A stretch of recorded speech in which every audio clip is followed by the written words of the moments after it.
kepada Nabi Adam, dia enggan dan engkar kerana pada dia kenapa pula aku nak sujud pada dia. Dia baru aja diciptakan, dah lah dicipta daripada tanah, aku ni daripada api kan. Dia degil.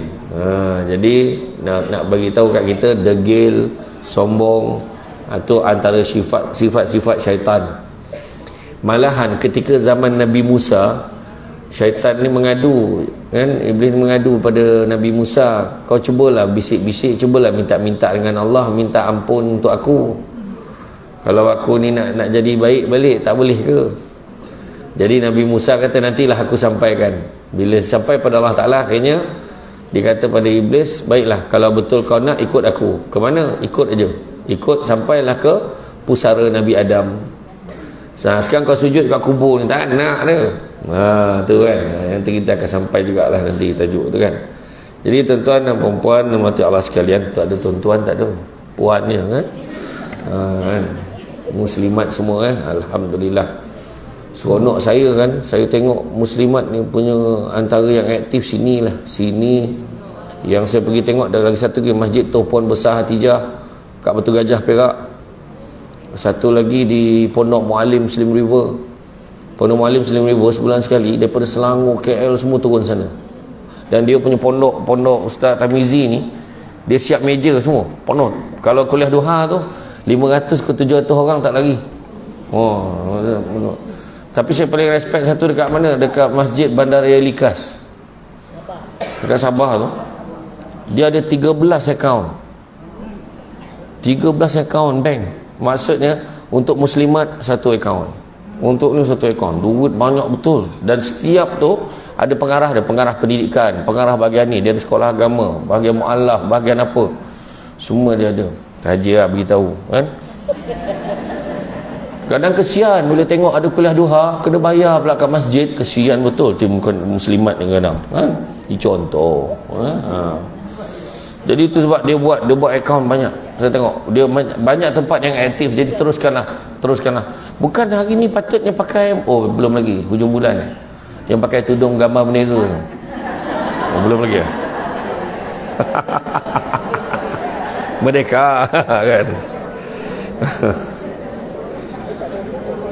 Aduh, hari ni saya rasa lain macam, tak tahu kenapa. Nak ceramah pun rasa lain macam, tak tahu kenapa. Tahu. Tahu. Rapat sikit. Ada muka-muka baru pun banyak hari ni. Tak pernah tengok Samsul Bat, tengok. Berarti Yalah, dah tua dah. Hari ni genaplah usia saya. Hari ni kan 3 Ogos tarikh lahir saya. Tiba-tiba dah 36 tahun. Dah. Okey, sambung. Wajib orang mukmin menyintai ulama dan orang-orang soleh, mengikuti nasihat mereka, menjauhi amal buruk dan menjadikan syaitan sebagai musuh. Allah SWT berfirman, sesungguhnya syaitan bagimu adalah musuh, maka jadikanlah dia sebagai musuh. Kadang-kadang kita tahu dia musuh, tapi apa yang syaitan suka tu, yang tu juga yang kita buat. Macam itulah maksud dia. Musuhilah dia dengan taat kepada Allah, jangan mentaatinya dengan berbuat maksiat. Takutlah darinya dalam segala keadaan, perilaku dan akidahmu. Apabila berbuat sesuatu, telitilah barangkali ada sedikit riak. Mohonlah perlindungan darinya kepada Tuhanmu. Jadi sebab kita tengok syaitan ni, dia punya hasutan yang paling hebat sekali. Itu sebab kita tengok kan macam mana kisah pemuda tu, dia suruh berzina, dia tak nak pemuda tu. Dia suruh bunuh, lagilah dia tak nak. Macam tu tak apalah. Kalau tak nak tu kau minum arak. Rupanya dengan minum arak, langsung semua tu dia buat. Dan syaitan pada gitu hasut dia. Kau bunuh, kau tanam dia. Dan bila dah tanam, dia pergi pula mengadu. Syaitan pergi mengadu dekat orang, ada ni, dia dah bunuh orang ni dekat sini. Sebab syaitan memang kerja dia hasut, lepas tu dia cuci tangan. Itu bukan aku. Dia akan sesatkan seramai mungkin. Itu adalah modus operandi syaitan rajim. Dia selagi mana dia tak sesatkan kita, dia tak puas hati. Bergaduh-gaduh, selagi mana kita tak gaduh sama kita, dia tak puas hati. Kalau kita bergaduh adik-beradik, dia tepuk tangan. Kita bergaduh dengan jiran, dia suka hati. Macam tu. Kan tu sebabnya majlis-majlis nak rapatkan ukhuwah silaturahim ni kena terus sentiasa buat. Nak pula ni kan tengah musim-musim ni kena jaga betul-betul. Musim-musim ni kan dengan musim-musim ni. Janganlah. Kalau ya pun saya selalu pesan. Kadang-kadang orang ni beri ya politik-politik ni kadang sakit kepala tengok. Bukan apa. Orang kadang-kadang kita fikir yang pemimpin-pemimpin ni kadang kan, cuba beritahu kau nak buat apa, jangan daripada kau mengutuk satu dengan yang lain. Pening kepala orang bawah ni kan, setan suka benda tu. Jadi kita ni satu je, kalau ia belah sokong sangatkan satu-satu tu, tak salah sampai pasang bendera depan rumah. Bukan apa. Jadi daripada tak tahu, oh rupanya dia ni orang ni, tak payah undi tu rahsia. Orang ni kadang-kadang kau tunjuklah, kau bagilah dia cap, kau bagilah dia pin, dia ambil. Tapi pangkah belum tentu. Cuba cerdik sikit. Macam tu kan. Senyap-senyap dah pangkah nanti diam-diam. Balik rumah diam-diam, jangan politik. Dah menang kena terima, yang kalah pun kena terima. Ini dah balik kan dia sound lagi. Apa perasaan kau dah kalah ni? Tak sakit hati kawan tu? Jangan. Jangan. Saya tu sebesar sangat. Tak ada apa, kita ni hidup kita ni jalanilah hidup tu. Doa yang terbaik je lah untuk negara kita ni. Kerana pening kepala kan. Orang cakap macam ni, kejap macam tu, kejap macam ni kan. Dia ada 4 perkara yang bengkok kan dalam dunia ni kan. Pertama sungai, bengkok mana dia lurus. Kedua akar kayu, mana dia lurus akar kayu. Yang ketiga perempuan, mana dia lurus, bengkok aja. Bengkok ada, tak macam ni tak macam ni kan. Dan yang keempat politik mana ada lurus, bengkok saja kan. Cakap macam ni tiba-tiba besok dah cakap lain kan. Punya benci orang tu tiba-tiba sahabat cakap apa kan. Itulah politik kan. Jadi tak usahlah kita terbabit sangat kan. Jadi musuhilah dia dengan taat pada Allah. Abdullah bin Mas'ud radhiyallahu anhu berkata, Rasulullah SAW menggariskan untuk kami satu garis seraya berkata, ini jalan Allah. Kemudian menggaris ke beberapa garis di kanan dan kirinya, lalu bersabda, ini beberapa jalan syaitan di mana syaitan menyeru kepadanya. Dia kata, ni jalan ni boleh bengkok sini, boleh bengkok sini, boleh bengkok sini, boleh masuk sini. Itu jalan syaitan. Bawah sin pula kan. Tah daun sapo lah jatuh ni kan. Alhamdulillah. Jadi ini beberapa jalan syaitan, mana syaitan menyeru kepadanya. Syaitan akan suruh belok lagi sekejap je. Tengah shot tengok drama kan, tengok drama. Tiba-tiba azan, Allahu Akbar, Allahu Akbar. Allah azan pula kan. Aduh hai, setan bisik lagi ni. Jalan yang bengkok. Kalau lurus, kita terus bangun, ambil wuduk, solat, standby, tutup TV. Walhal sekarang teknologi dah ada, boleh record, boleh pause dulu, sekarang tengok balik. Boleh sekarang. Ataupun tengok balik. Tak, tunggu, nak dia lain feel dia. Kalau tengok balik semula tak sama dia kata. Jadi terdengarlah bisikan syaitan ni. Alah, iklan nanti kan kau semayang lah. Tak iya pula lah, tunggulah. Tunggu, tengok, menangis, meraung tengok drama perempuan itu. Wah kan. Contohlah, saya tak tengok orang share dalam TikTok. Lepas tu azan, apa ni, lepas tu iklan, berlarilah masuk dalam bilik air, ambil wudu, Allahu Akbar, cepat semayang, Allahu Akbar, bismillahirrahmanirrahim, alhamdulillah. Tiba-tiba terdengar satu lagi bisikan, macam dah habis je iklan. Langsung semayang maghrib 1 rakaat je.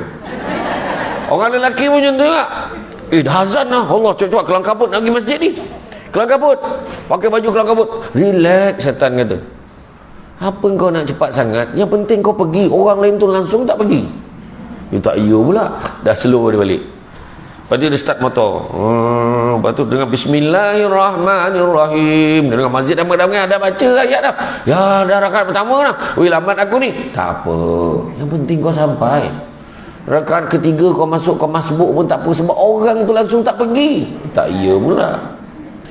Sampai dekat parking motor, Assalamualaikum warahmatullahi.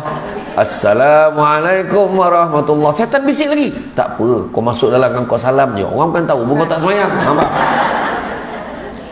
Macam itulah kerja setan, kan? Lagi satu lagi tengok, cuba tengok kerja setan ni. Dia waktu kita sembahyang, dia gemar duduk kat pelipat-pelipat, celah-celah telinga, celah-celah hidung, celah-celah punggung, celah-celah ketiak ni. Kita Allahu Akbar, masa tu lah, tadi tak ada celah hidung, dia tiup hidung kita dah gatal, hilang fokus pada ayat imam tu. Nampak tak? Kat ketiak dia gatal, lepas bagi salam tak ada gatal tu, kita lupa dah pun gatal tadi tu. Nampak tak? Ya, itu Nabi kata pendudukan syaitan tu. Syaitan rasa macam ada angin, kentut ke tidak, syaitan kacau tu, pedulikan. Melainkan ada syarat yang jelas. Pertama bau, kedua bunyi. Kalau jelas antara dua tu, maka jatuhlah syarat kentut tu. Jangan ada melotot bunyinya, tak ada ni, bukan ni, bukan, tak ada mana, bukan macam tu, kan? Dia macam tu, ya kan? Kawan tu boleh lepas makan jogging pula, ya Allah, dia punya bau makan kat selera mak dan kan, tak tu lah menyinggah bau, kan? Setan ni dia kata, kan? Orang belakang kau lah setan, dia kata bau lah, ilaha illallah, kan? Jadi kemudian Rasulullah SAW membaca ayat, sesungguhnya ini jalanku yang lurus, ikutilah ia dan jangan ikuti jalan-jalan syaitan, nanti bercerai-berai kamu dari jalannya. Surah Al-An'am ayat 153. Ikutlah, ya. Kita buat benda baik, dia kacau juga. Macam hari tu korban, baik benda tu. Cuba tengok yang masuk ibadah korban ni, kadang-kadang yang best ni, macam masjid ni berapa ekor itu? 15. Saya pergi dekat mana, kat Sungai Pencala tu, masjid kat Sungai Pencala tu 35 ekor. Saya kata tu berapa hari tu? Sehari Ustaz. Kita harap sangat kalau boleh ada lagi ramai lagi yang masuk tiap-tiap tahun macam tu, tiap-tiap tahun. Dahsyat. Tapi saya masuk ada seekor, salah seekor tu kan, salah seekor. Saya masuk dekat mana, dekat Limbang, dekat Sarawak. Kau bau yang murah, kau bawa 5,500. Saya kata ambillah seekor. Saya katakan, rupanya lembu lagi mahal pada kebau dekat sana, sebab susah. Macam tu juga kat Palestin. Kat Palestin lembu mahal sebab dia nak ngelak peluru. Kena yang rejim Zionis tu kan menembak kan, lembu tu ngelak-ngelak kan, kau tak sampai kan. 13,000 seekor lembu. Seekor lembu 13,000. Tak, maksud saya tadi, dia masuk, kalau perasan yang masuk yang 15 ekor dekat masjid ni, ada senarai nama berulang setiap tahun, kan? Ada orang baru masuk, ada orang masuk, aku masuk satu bahagian jadilah, tak apa, satu bahagian cukup, kau banyak buat apa, setan bisik tu. Wah, kita mampu tu, kau simpan kan, kau nak shopping lagi. Wahal ada je duit lain sebenarnya kalau nak ikutkan. Tapi setan tu bisik. Lagi satu lagi apa? Kau alang-alang kau dah masuk ni, kau bagi tahu imam, suruh dia umum nama kau tu sebelum sembahyang raya tu. Nampak? Dia akan tarik kita supaya hilang pahala kita tu. Nampak tak? Ikhlas habis, redha tak ada. Itu yang bila kematian suami tu, macam mana lah hidup aku, lantaklah kau. Setan kata, laki kau dah tak ada, macam mana lah hidup kau, duit dah lah tak ada, laki kau satu sen pun tak tinggal untuk kau. Setan, ya Allah, tak tahulah apalah nasib badan saya ni. Tapi orang yang datang kuliah duha kat Masjid Ibn Abbas lain, kan? Suami ni meninggal macam tu, ya Allah, nak buat macam mana, Allah sayangkan dia. Allahu Akbar. Mudah-mudahan Allah bagi ganti yang terbaik. Contoh kan. Jadi ialah yang hidup kena move on. Datang kuliah duha selalu, ya. Macam itulah. Rasulullah SAW menerangkan kepada kami banyaknya jalan syaitan. Dirawikan dari Nabi SAW, beliau bersabda, syaitan telah mencekik seorang jariah terlintas dalam hati keluarganya untuk mengubatinya kepada seorang rahib. Mereka membawanya kepada rahib, namun dia selalu menolak, tapi akhirnya menerima juga. Ketika jariah itu berada di rumah rahib untuk diubati, syaitan selalu menggodanya hingga dia menghamili jariah itu. Lalu syaitan berkata, celamu akan terbongkar bila keluarganya datang, maka bunuhlah dia dan katakan pada keluarganya ia telah mati. Maka rahib itu membunuh dan menguburkannya. Kemudian syaitan pergi kepada keluarganya dan mengatakan bahawa jarih itu telah dibunuh dan dikuburkan oleh rahib. Keluarga itu segera menemui rahib dan hendak membunuhnya. Lalu syaitan berkata, aku yang mencekiknya dan aku pula yang menghasut keluarganya. Maka taatlah padaku, tentu aku selamatkan kau dari mereka. Punya nak tolong kan, kononnya lah nak tolong. Maka rahib bertanya, dengan apa? Syaitan berkata, sujudlah kepada aku 2 kali. Rahib itu melakukan itu. Lalu syaitan berkata, sungguhnya aku tidak mahu bertanggungjawab ke atasmu. Dah sujud, habislah akidah dia, terpesonglah dia, maka matilah dia dalam kesesatan. Bayangkan, tu yang kita tak nak tu kan.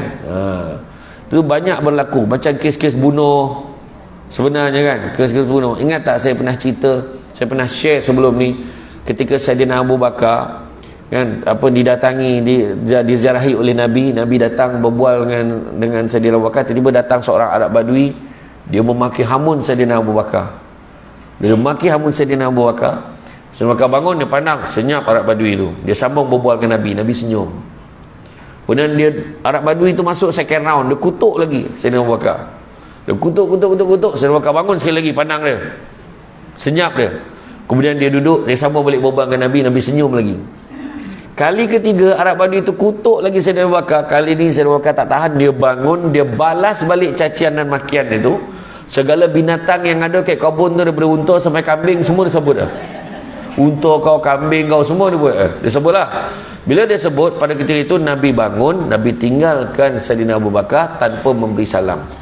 Untuk maklumat semua, bila Nabi bangun tanpa memberi salam, itu kira habis marah lah Nabi itu. Nabi habis marah dah tu. Marah betul Nabi. Kita kalau setakat orang ni bangun keluar, kita tak cakap ni marah ke tu, tak. Mungkin sakit perut, jawab call kan, tapi picit makanan, lapar pula contoh kan. Kita tak ada syak dia. Tapi Nabi itulah akhlak Nabi. Nabi marah, tak nampak muka Nabi marah, tapi kalau Nabi bangun tak bagi salam tu, marah dah tu. Jadi Saidina Abu Bakar tahu yang Nabi marah. Dia kejar Nabi, ya Rasulullah, tolonglah beritahu aku apa kesalahan aku, janganlah kau biarkan aku terkeliru.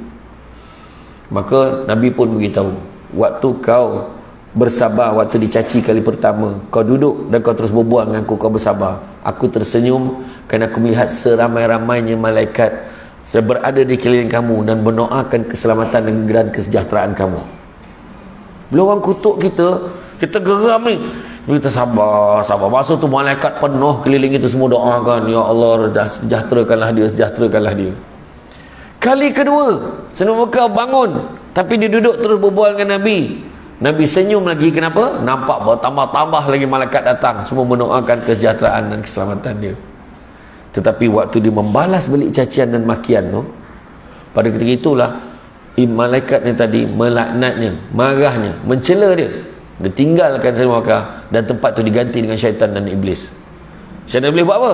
Lagi kutuk lagi. Kau sebut ni pula, ni bapak dia kau tak sebut lagi, kau sebut mak dia, kau kutuk, kau cakap ni, dia ni pun bukan keturunan baik-baik. Dia bagi ayat, dia cakap. Itu sebab kalau kita perasan, masa itulah Nabi bila nampak, Nabi tinggalkan Saidina Abu Bakar tanpa memberi salam. Sebab itu kalau kita perasan, kita marah orang, marah. Waktu malam, waktu semayang, kita terfikir, kenapalah aku marah macam tu sangat tadi? Sebab syaitan tu dia hasut kita. Itu macam kes-kes jenayah dalam negara kita macam hari tu kan. Siapa kata tak logik?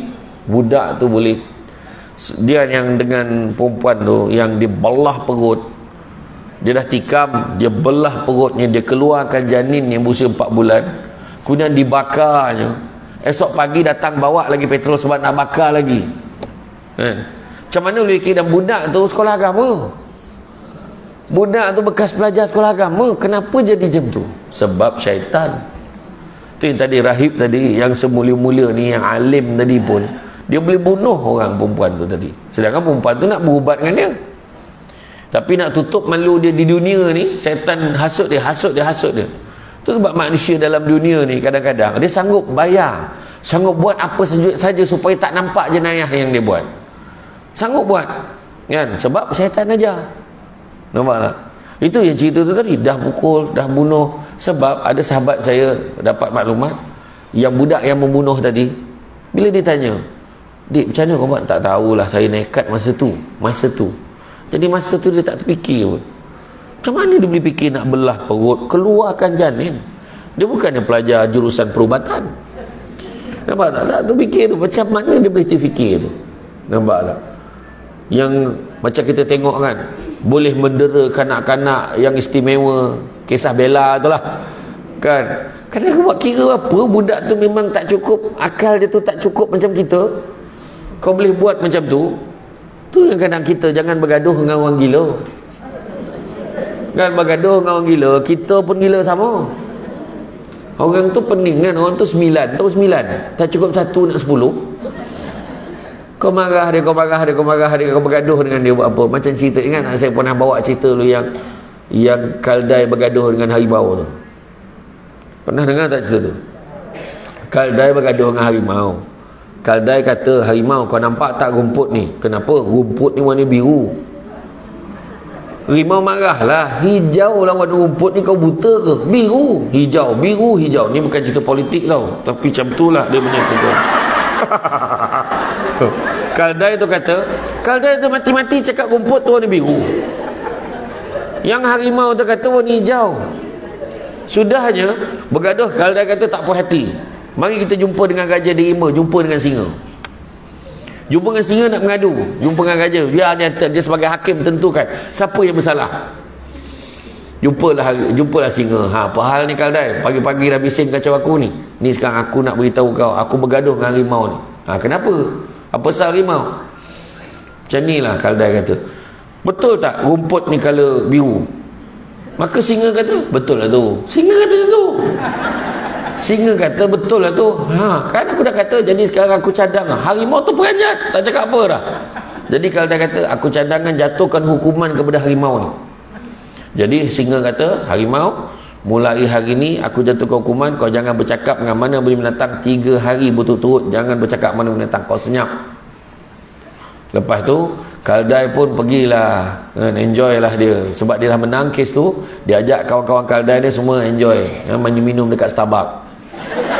Tu cerita je lah, cerita je. Lepas tu yang harimau ni pula, harimau ni mengadulah singa, macam mana kau boleh cakap rumput tu kalau biru bukan hijau ke? Aku tahu rumput tu hijau.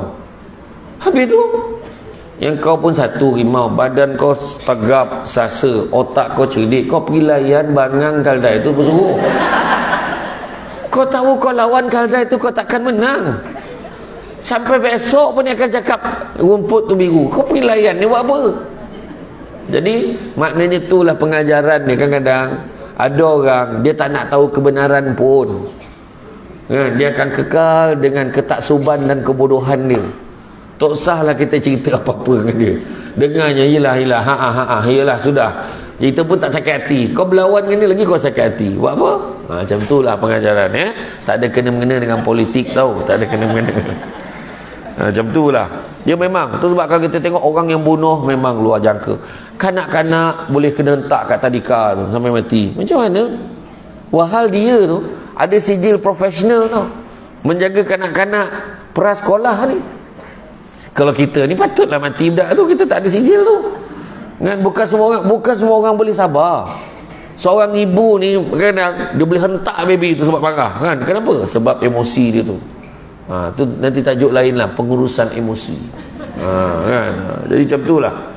Jadi syaitan ni bila dia suruh, contohnya macam kes bunuh ni, kau bunuh ni, dah bunuh aja syaitan pun lari lah. Aku tak tahu dia kata. Syaitan kan lari. Masa tu lah dia, kenapa lah aku sampai bunuh dia? Nampak tak? Tu macam tu lah keadaan dia. Jadi demikianlah yang disebut oleh Allah SWT seperti syaitan ketika berkata pada manusia, kafirlah. Setelah dia kafir, syaitan berkata, sesungguhnya aku bebas dari engkau. Maknanya aku tak tanggungjawab. Apa yang kau buat, kau tanggunglah sendiri. Itulah dia.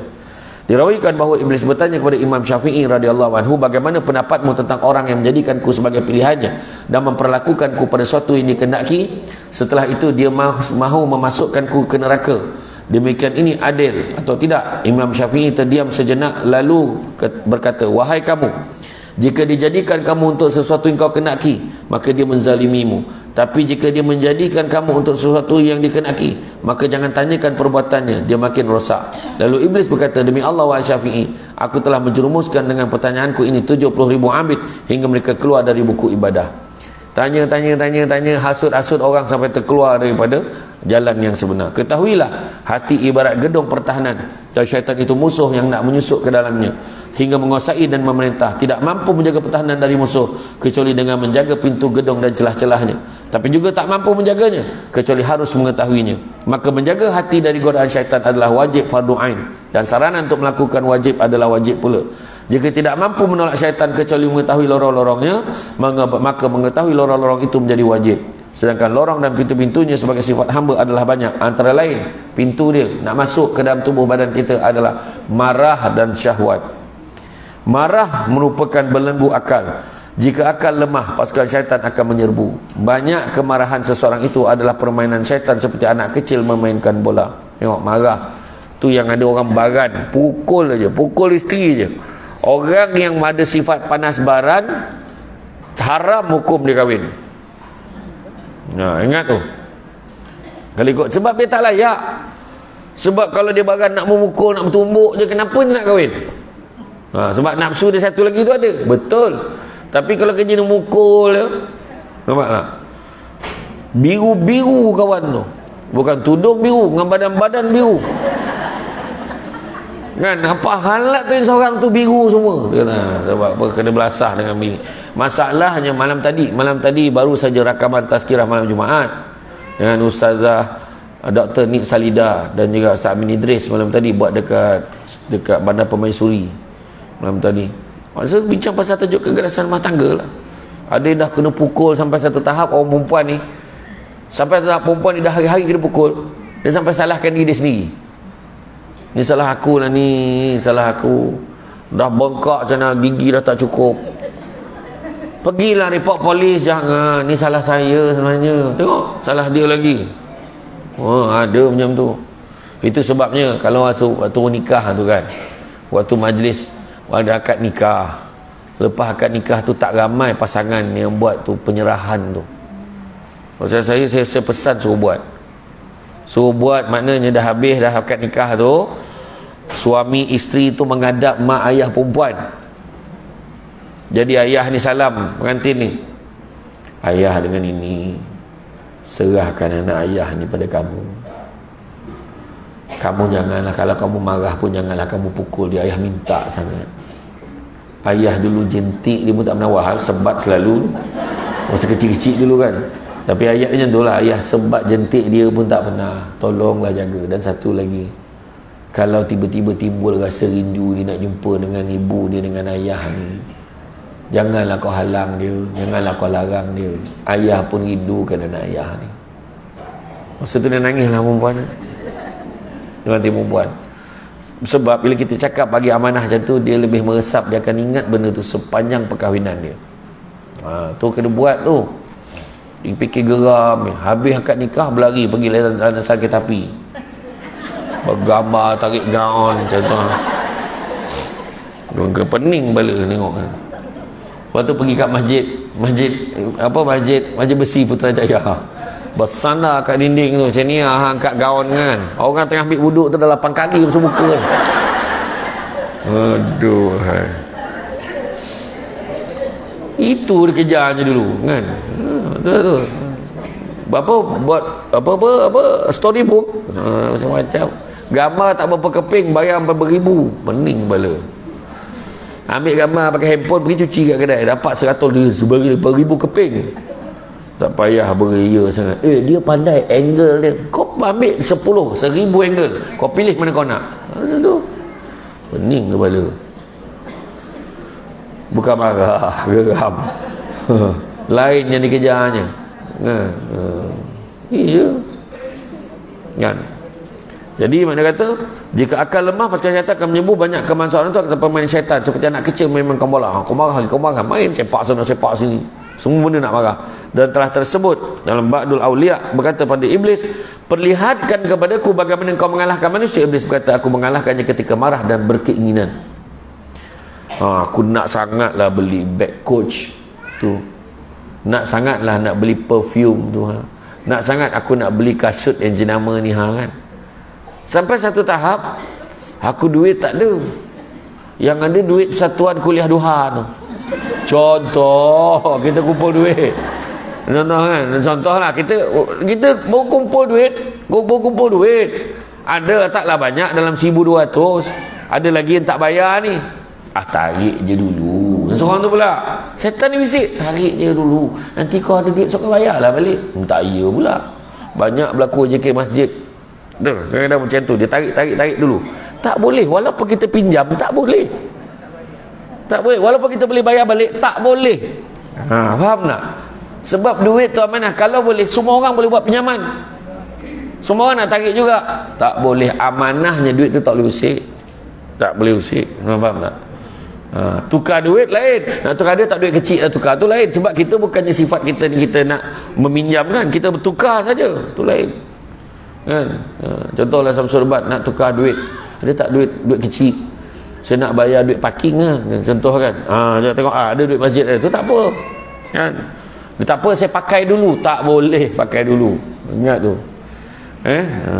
Ya, dia pun hasut dia pun ambil, lepas tu tak boleh bayar. Tak boleh bayar macam mana? Setan bisik lagi, kau adjust lah kira tu. Dia bukan perasan pun siapa yang bayar, siapa yang belum bayar. Macam tu pula. Nampak? Tu dia. Berkeinginan. Lorong lain adalah kerakusan, boleh jadi menawarkan segala cara. Boleh jadi kerakusan membuat seseorang itu buta dan tuli ketika syaitan menggoda menawarkan segala cara untuk mencapai keinginannya, meskipun cara itu mungkar dan keji. Macam itulah, kan? Dia akan menyebabkan orang ni lupa. Itu sebabnya halangan kita dalam beribadah apa dia? Dua. Pertama, hawa nafsu. Tu setan tolong juga tu. Hawa nafsu tu dia push tu. Hawa nafsu. Dan keduanya tak yakin, keyakinan. Isu orang nak beribadah, pertamanya hawa nafsu, yang keduanya keyakinan. Pakai baju Melayu, dah siap nak pergi sembahyang kat masjid. Abang pergi mana? Pergi masjid lah. Abang kan dah janji malam ni kita nak makan sama-sama berdua.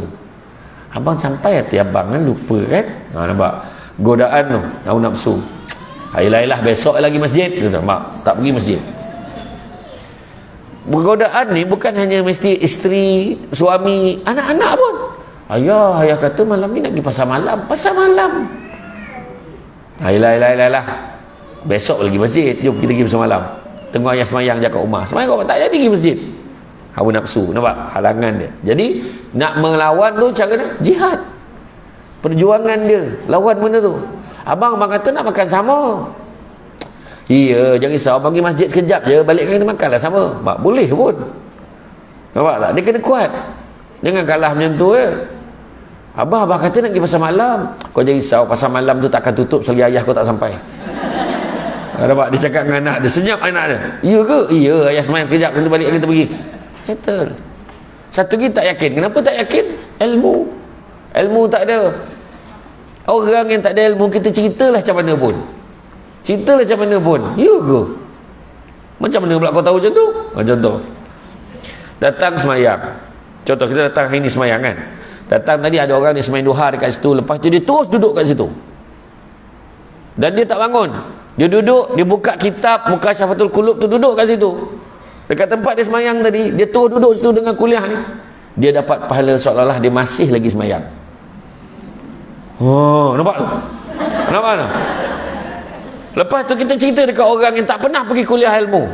Kita cerita dengan dia. Ya ke? Tak ada lah. Mananya kau? Siapa cakap? Samsul Bat cakap. Kau percaya sangat cakap dia. Nampak?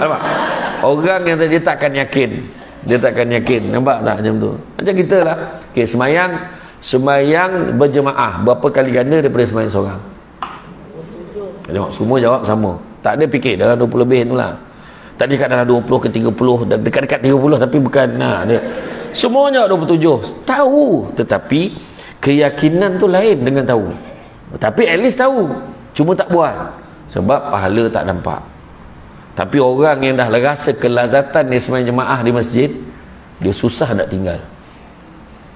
Tu sebabnya Allahyarham Haji Azmil Mustafa Ali Setan, ketika hayat dia berjaya buat 3 ke 4 kali dia berjaya buat sembahyang jemaah 40 waktu berturut-turut tanpa putus.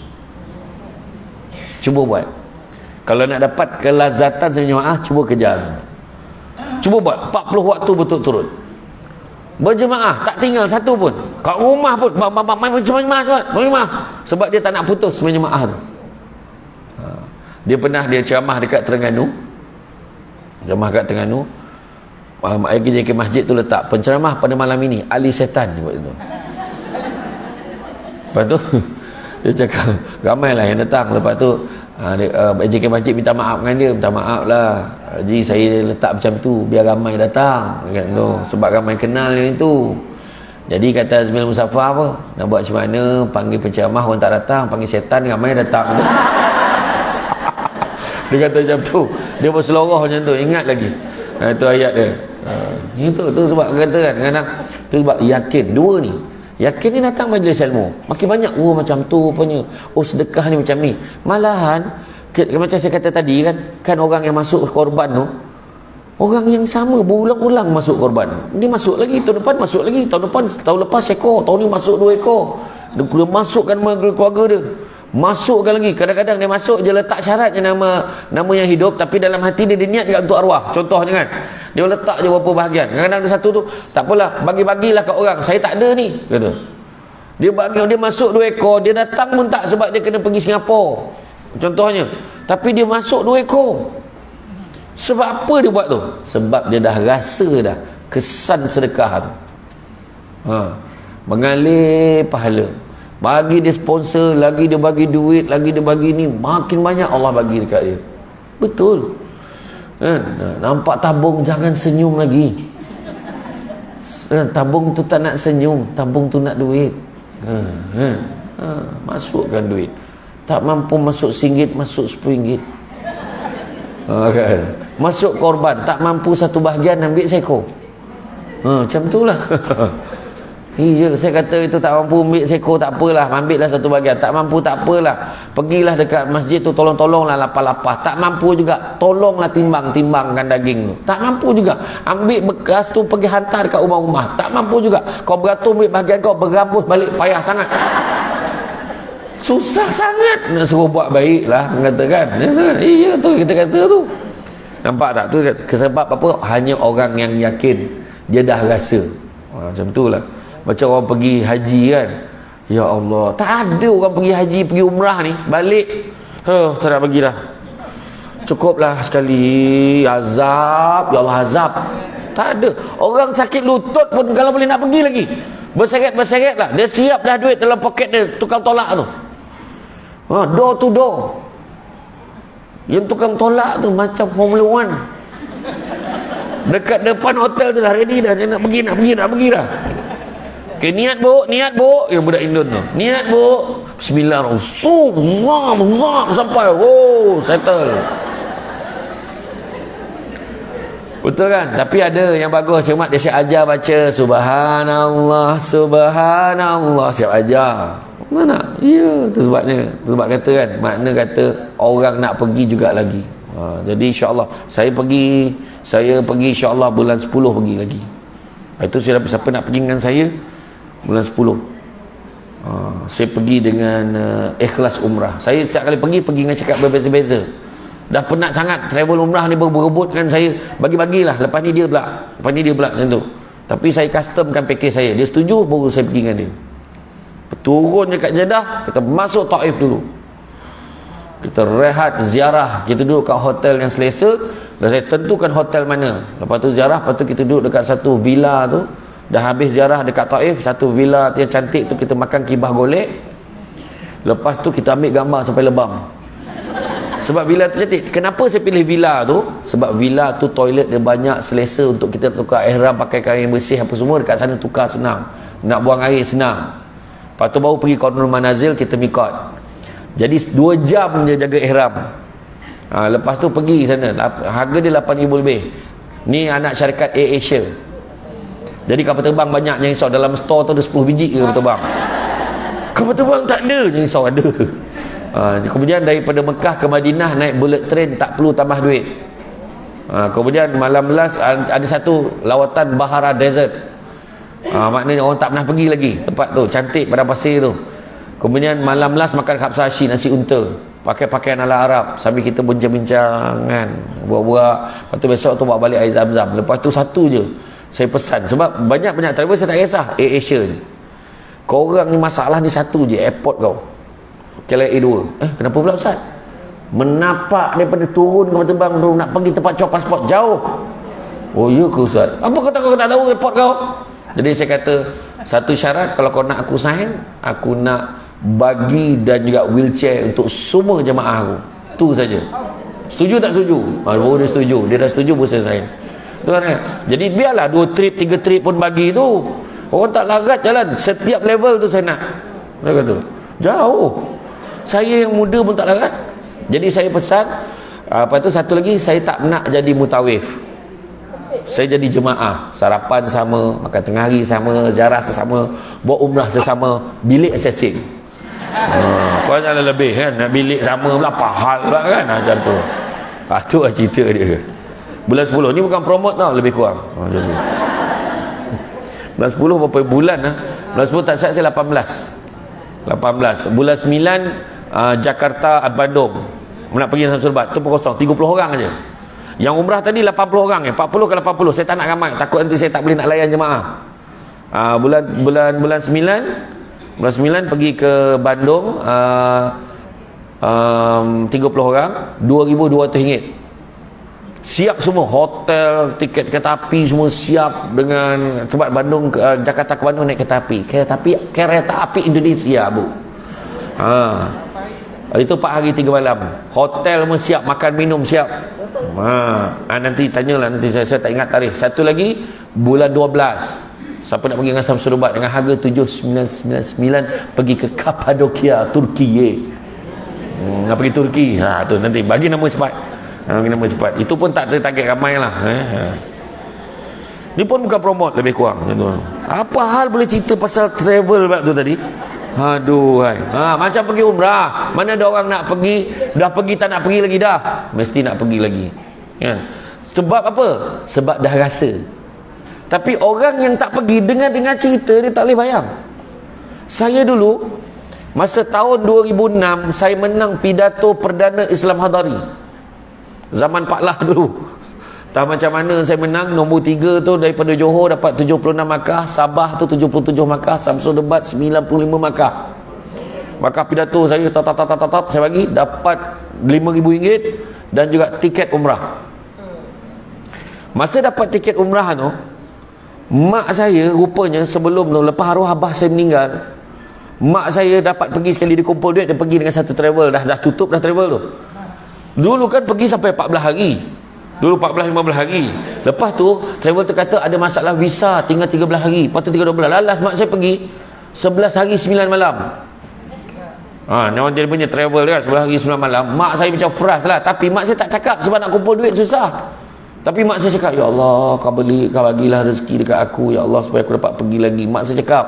Sebab mak saya rasa ralat tak boleh pergi. Masa tu yang saya menang pidato Islam Hadari tu kebetulan birthday mak saya. Saya tak tahu ni apa yang mak saya pernah cakap ni. Saya tahu mak saya pergi umrah, dah pergi dah dulu. Aku niat aku nak hadiahkan ke mak aku. Saya hadiahkan mak saya. Mak saya maklum saya dengan arwah nenek saya pergi bertiga. Masa tu pun mak saya cakap, mak dulu dah minta dan apa semua. Daripada 2006 saya cakap apa? Tak apa mak pergi, ni hadiah birthday mak.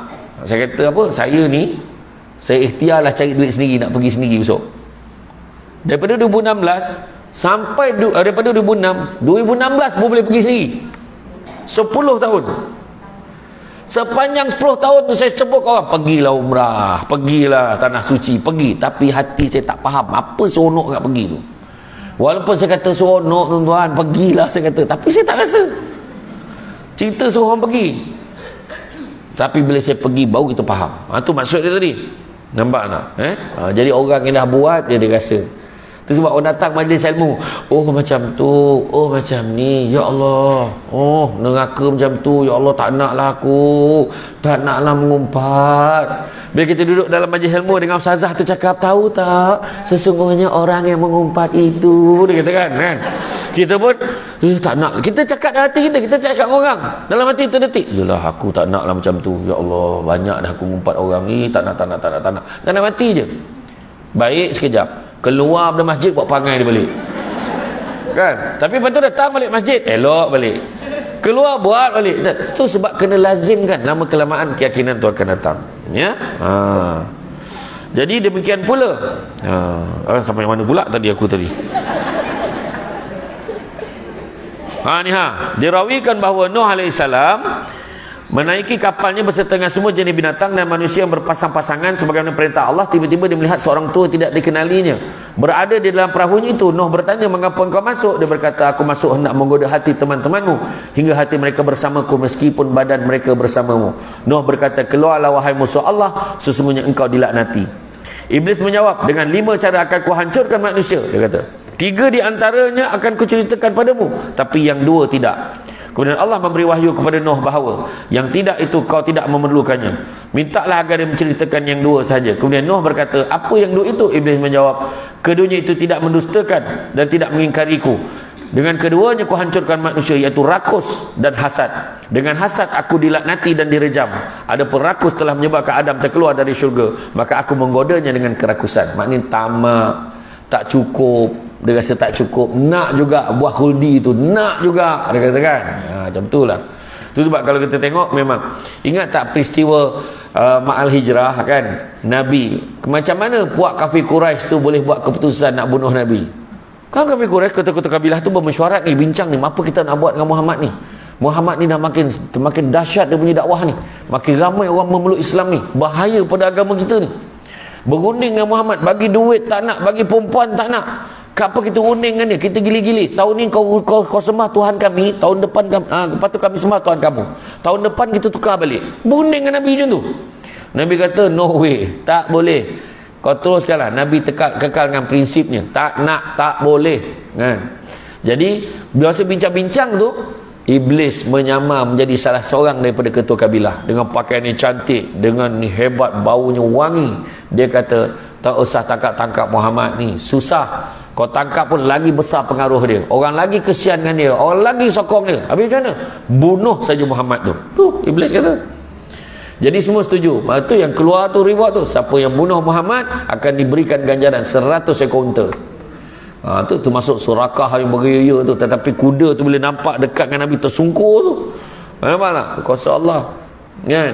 Jadi nak cerita selanjutnya Syamah Ma'al Hijrah tahun depan. Jangan lupa booking tarikh. Sekarang ni setakat ni yang kosong bulan 2 tahun depan kan. Jadi aku masuk nunggu temanmu, nama kata keluar masuk Allah, sungguhnya kau dilaknati. Iblis jawab dengan 5. Okey, ni dah sudah tadi.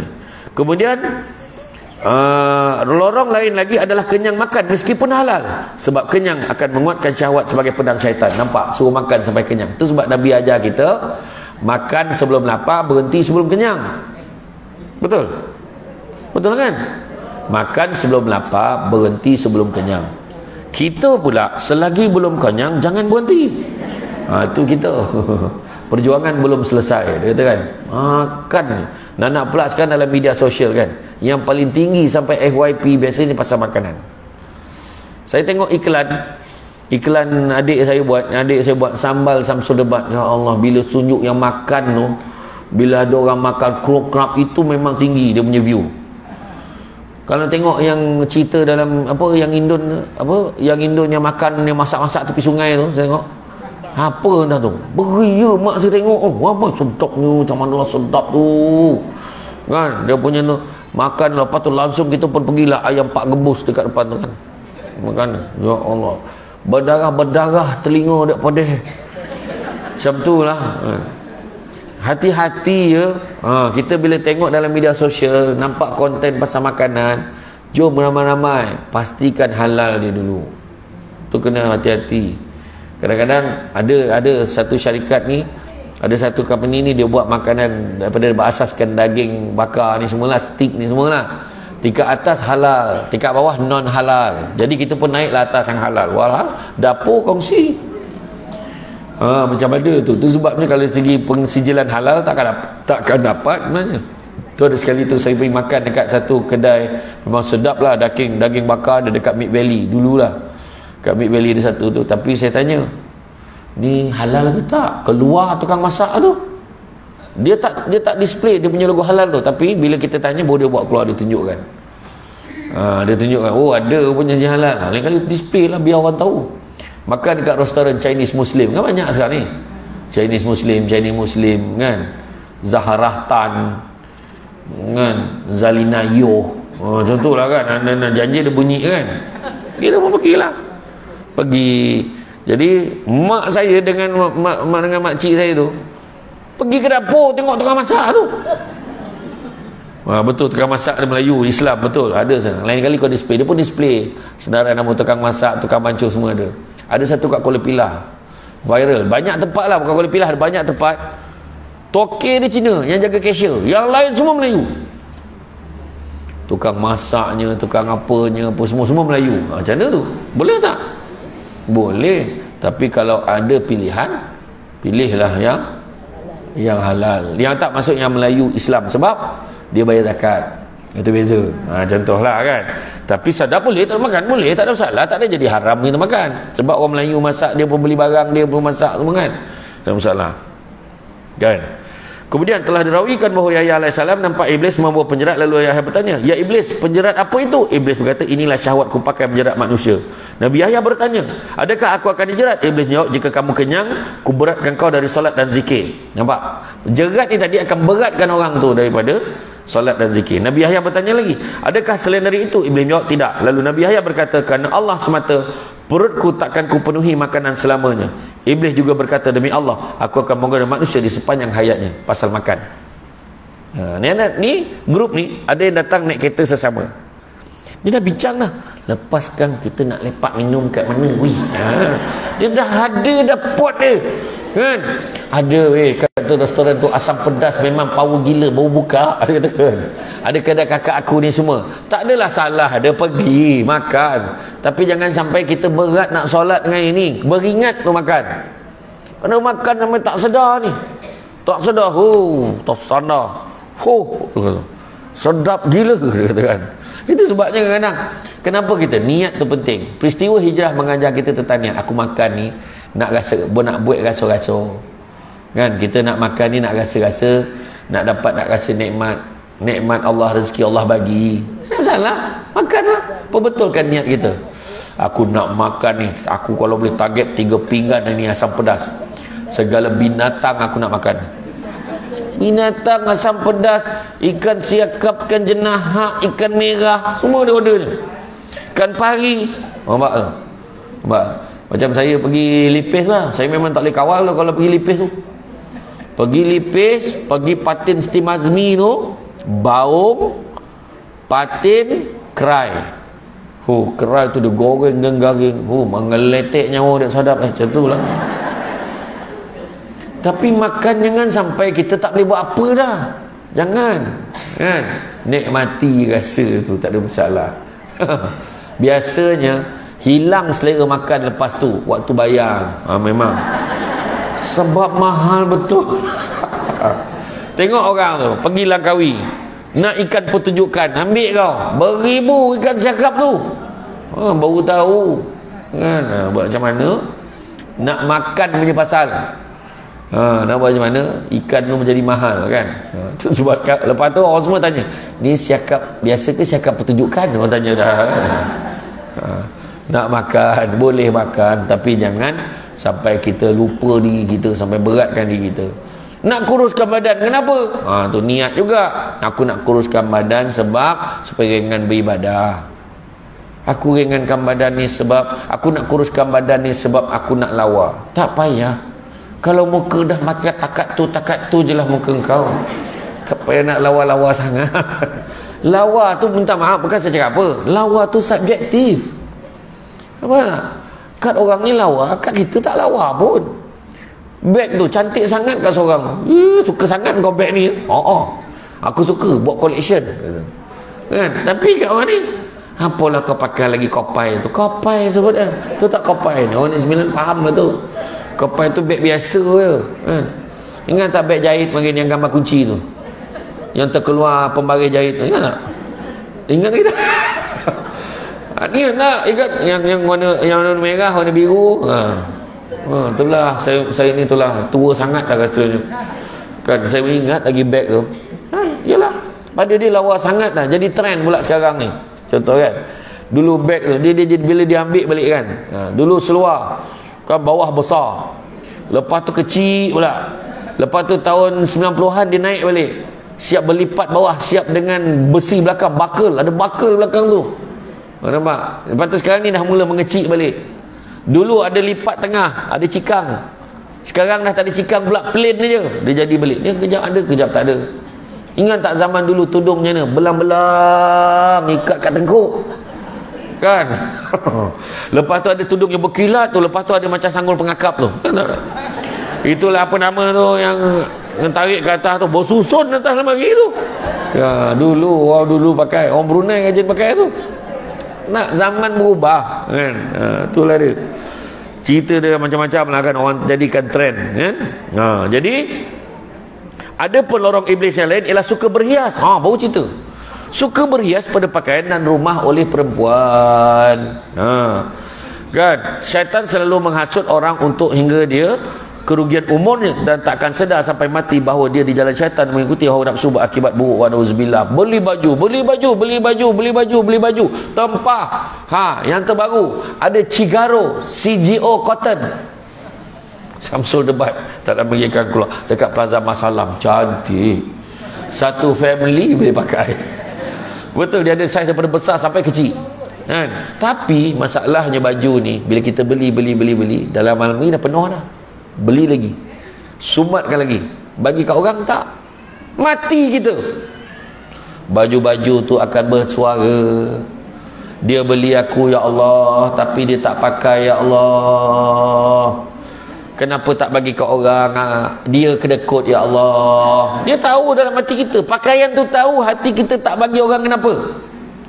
Jadi insyaAllah sikit hari lagi saya akan buat pre-love sale dengan harga serendah RM5 untuk baju-baju lama Samsul Debat. Saya tengok dulu, saya simpan sebab saya yakin saya mampu kembali kepada L tu, tapi saya rasa saya tak mampu. Kan makin lebar pula rasanya. Hari tu triple dah turun double dah, tapi nak turun L tu ya Allah susah betul. Aduh, macam mana taknya. Masjid Ibn Abbas kadang-kadang macam-macam makan siapnya. Aduh, makan dululah, minum dulu kadang kata je.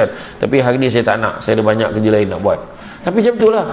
Tengok berhias, buat rumah macam-macam, tambah, buat dapur, buat ni. Tapi pesan ke anak-anak kita, buat rumah lawa-lawa tapi jangan tak buat tempat solat. Pesan kat dia. Renovate, ubah suai rumah, buat biar ada portion duit tu keluar untuk buat ruang solat. Biar ada saham tu besok kita buat. Ini datang semayang kat rumah, nak tumpang solat boleh? Ada belakang di bilik solat. Masuklah dalam tu. Dalam tu dah siap tempat wuduknya, siap telekongnya dah, siap kitab apa Quran semua dah ada dalam tu. Tasbih, kopiah, kain plekat semua ada dalam tu.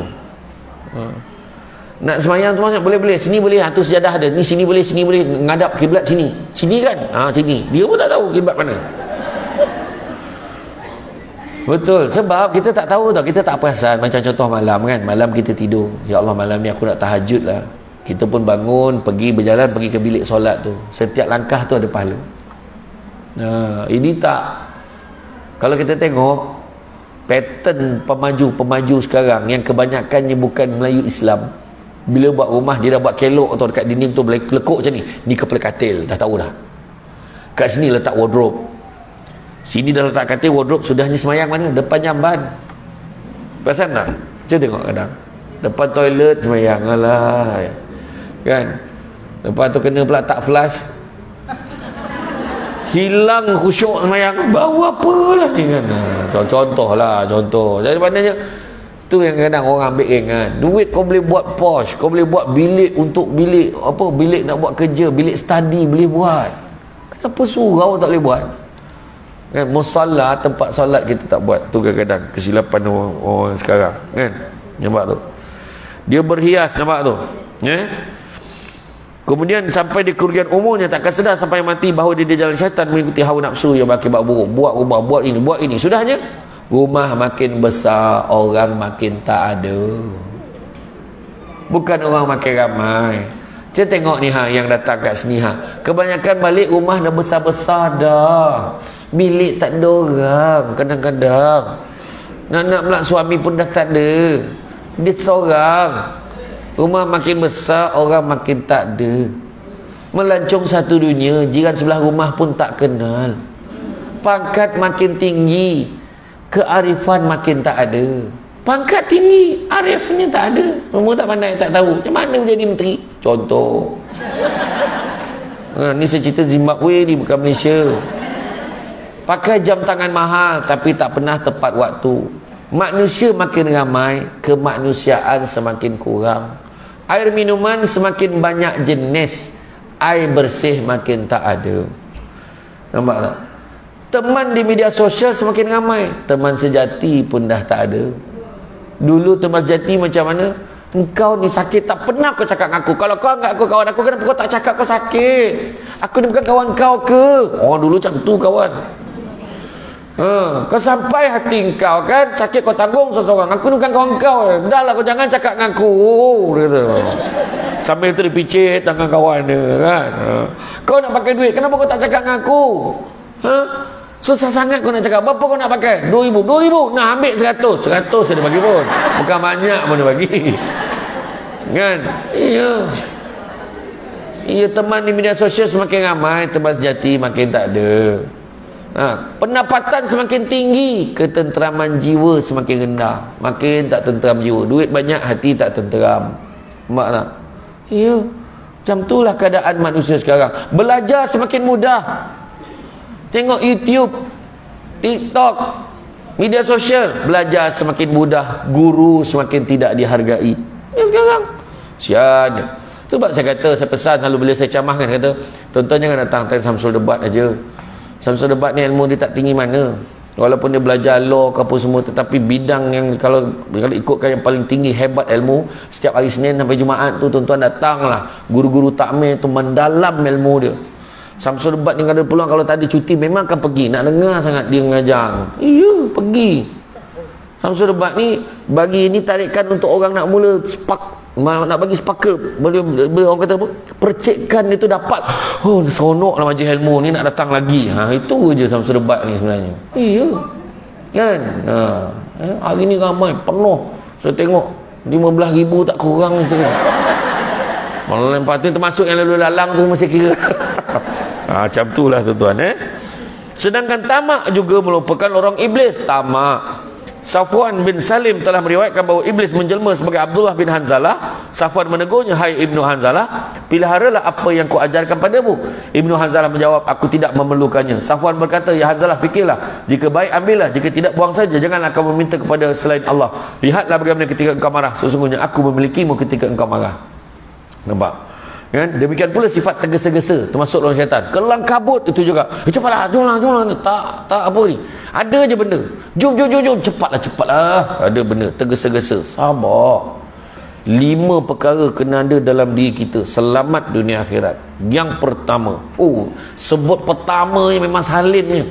Saya tahu dah. Yang pertama. Yang pertama adalah saja cerita tu. Yang pertama, geram yang aku nak nyalin ni, cepatlah. Jangan tergesa-gesa. Ada 5 perkara kalau nak selamat dunia akhirat. Yang pertama, tu ada 5 perkara kalau nak selamat dunia akhirat. Dia dah mula tak sabar dah. Oh, memanglah. Yang pertama, sabar. Yang pertama, sabar. InsyaAllah selamat dunia akhirat. Kedua, syukur kena ada. Yang ketiga, percaya kepada hikmah. Contohlah accident kan, Pak, agaknya Tuhan saja suruh aku rehat ni, kan?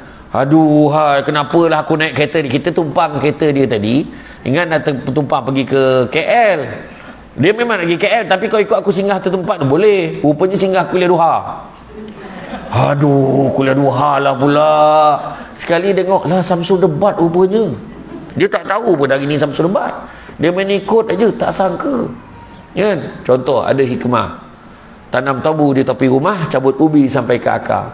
Kalau hidup percaya pada hikmah, selaut garam terasa tawar. Itu dia. Yang keempat, redha. Apa jadi kat dia? Redha. Anak kau dah meninggal ni, sakit apa ni. Saya redha, Allah sayangkan dia.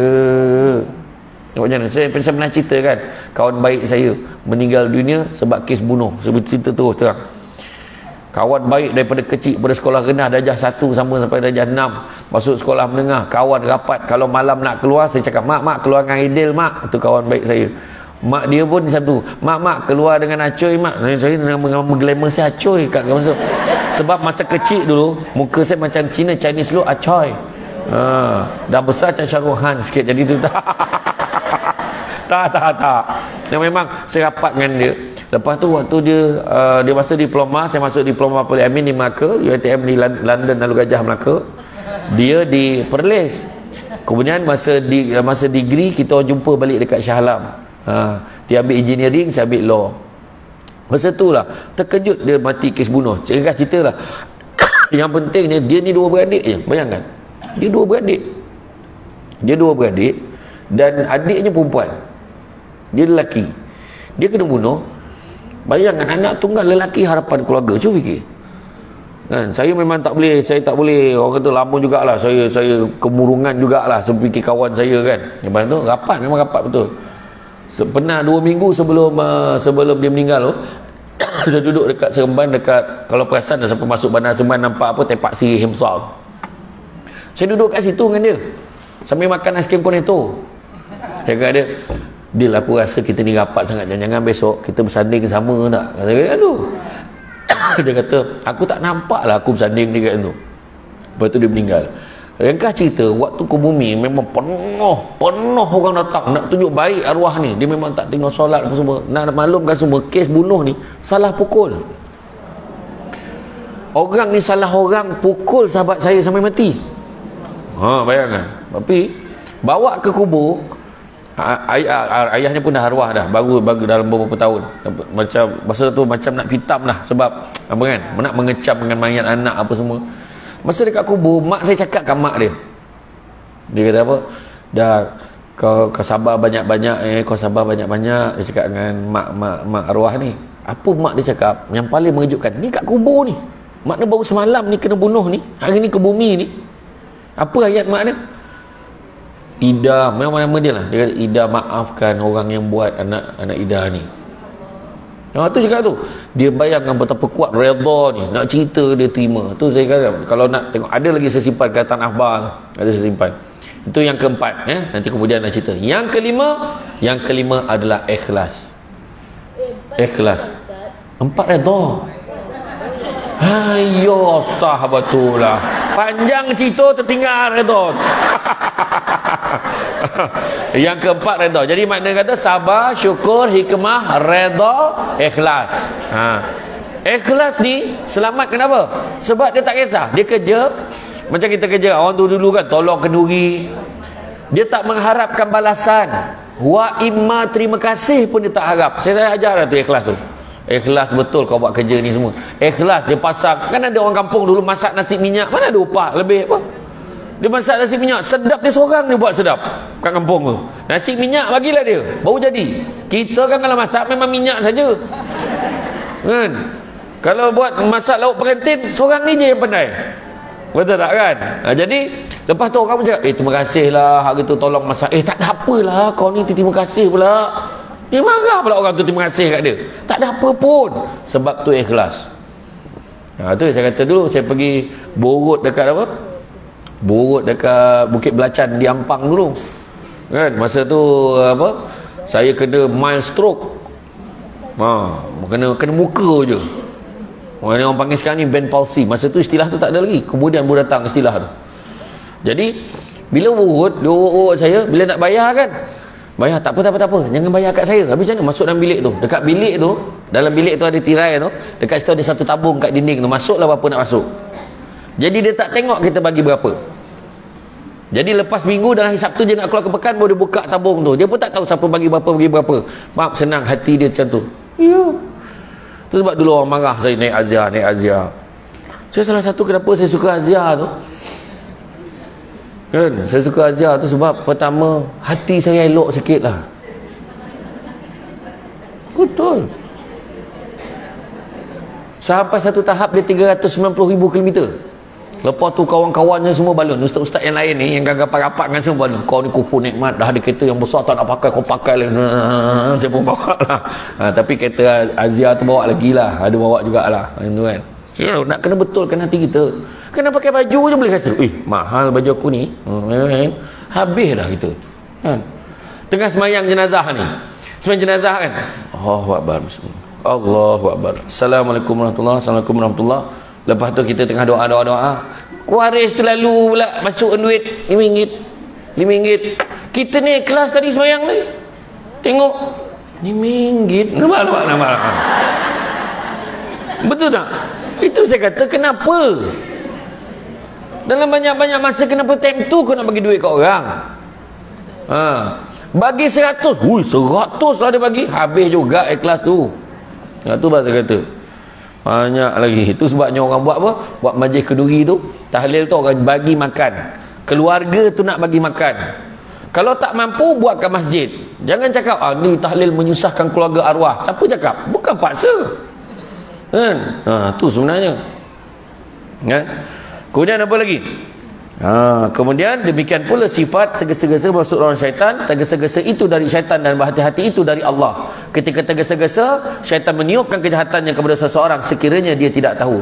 Dirawikan bahawa ketika Isa bin Maryam lahir, syaitan datang kepada iblis lalu berkata, arca-arca telah terjungkir kepalanya, datang kedua belahan bumi dan tidak mendapatkan sesuatu, namun kemudian yang mendapati Isa telah lahir dan sedang dikerumuni oleh malaikat. Iblis lalu kembali dan berkata kepada syaitan-syaitan, malam tadi seorang Nabi telah lahir, setiap wanita yang hamil dan melahirkan anak, aku pasti berada di sisinya, tapi kali ini tidak. Hentikan menyembah akan berhala mulai malam ini, dan datangilah Bani Adam bersama-sama dengan tergesa-gesa. Dia suruh cepat-cepat kita pergi goda ni anak-anak Adam yang lain. Kan? Dirham, dinar, ternakan, kebun dan segala rupa harta adalah lorong-lorong syaitan pula. Nampak? Harta pun lorong syaitan. Sabit Al-Banani berkata ketika Rasulullah SAW diutus, iblis berkata kepada syaitan-syaitan, lihatlah ada kejadian baru. Segera mereka pergi hingga letih lalu datang kepada iblis lalu berkata, kami tidak tahu. Iblis berkata, aku datang pada kalian dengan baik. Iblis pergi lalu datang lagi seraya berkata, Allah telah mengutus Muhammad SAW. Sabit berkata, iblis mengutus syaitan-syaitan datang kepada sahabat-sahabat Nabi SAW. Mereka pergi dengan sia-sia sahaja dan berkata, tak sehari pun mereka boleh kugoda. Mereka pergi untuk solat lalu terhapus lagi.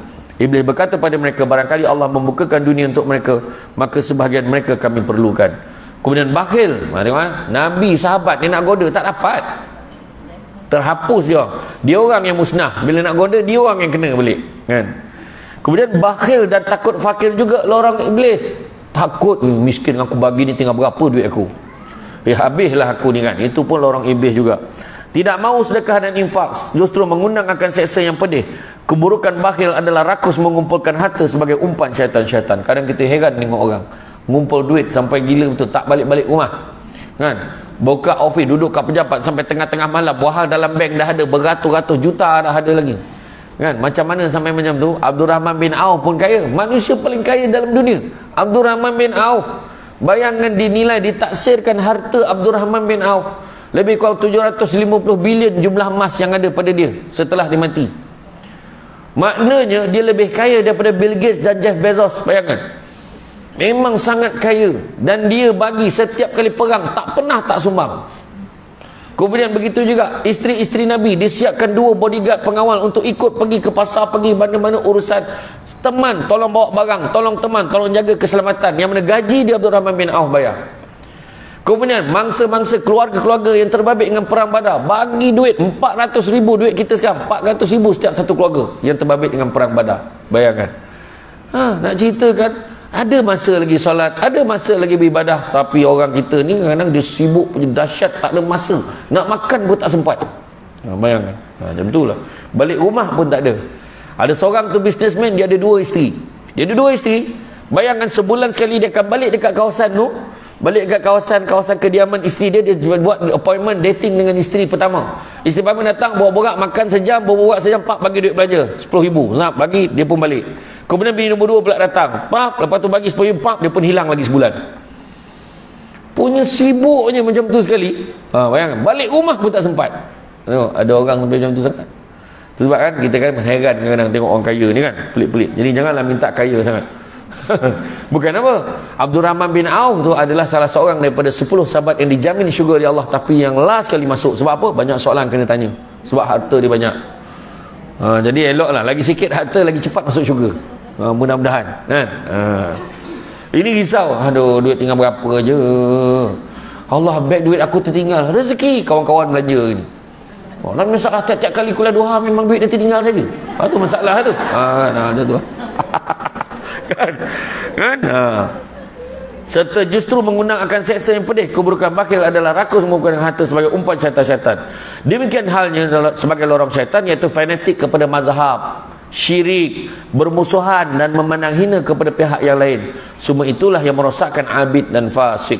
Hasan radhiyallahu anhu berkata, sampai kepadaku bahawa iblis berkata, telah kujerat umat Muhammad SAW derhaka, namun mereka pecahkan punggungku dengan istighfar. Lalu kujerat mereka dengan dosa tidak boleh diampunkan, iaitu syirik. Mereka tidak sedar bahawa hal itu akan menarik kepada maksiat. Jadi puan-puan sekalian, kalau kita tengok ni, maknanya istighfar ni salah satu daripada perkara yang kita boleh amalkan. Nabi kata, dengan istighfar, siapa yang selalu mengamalkan istighfar, pertama akan dijauhkan daripada bala dan musibah. Kedua, akan dilapangkan daripada segala kesempitan, dan didatangkan rezeki daripada jalan yang tidak disangka-sangka. Termasuk juga dapat juga menghapuskan jerat-jerat syaitan ini. Istighfar, astagfirullah, astagfirullah. Kita nampak benda yang pelik, astagfirullahalazim, kita katakan macam tu, astagfirullah. Sahabat tanya, kaifana astaghfir ya Rasulullah? Nabi ajar, astagfirullah, astagfirullah. Kalau rajin lagi, astagfirullahalazim. Rajin lagi, astagfirullahalazim allazi la ilaha illa wal hayyul qayyum wa atubu ilaih. Rajin lagi, astagfirullah innallaha kana tawwaba, astagfirullah innallaha kana tawwaba. Rajin lagi, Allahumma anta rabbi la ilaha illa anta khalaqtani wa ana abduka wa ana ala ahdika wa wa'dika mastata'tu a'udzubika min syarri ma sana'tu laka bi ni'matika alayya wa abu bi dzambi faghfirli fa innahu la yaghfiru dzunuba illa ant. Tu penghulu istighfar. Astaga Nabi tak ajar. Astaga, dia tengok cerita Indonesia kan? Tak ada. Astagfirullah. Jadi saya ingat kita berhenti dulu kat sini. Tajuk ni panjang. InsyaAllah kita sambung. Bila lagi next yang bulan depan ada? Ada? Alhamdulillah bulan depan ada. Itu lama tak ada, minta maaf banyak. Padat betul jadual Samsul Ubat. InsyaAllah tuan-tuan dan puan-puan sekalian, muslimat sekalian, InsyaAllah kita jumpa lagi. Kita akan sambung muka surat ni yang berhenti sampai menarik kepada maksiat ni, InsyaAllah. Jadi itu saja pada saya. Jadi pada siapa yang nak sambal, kat luar ada. Kat luar ada.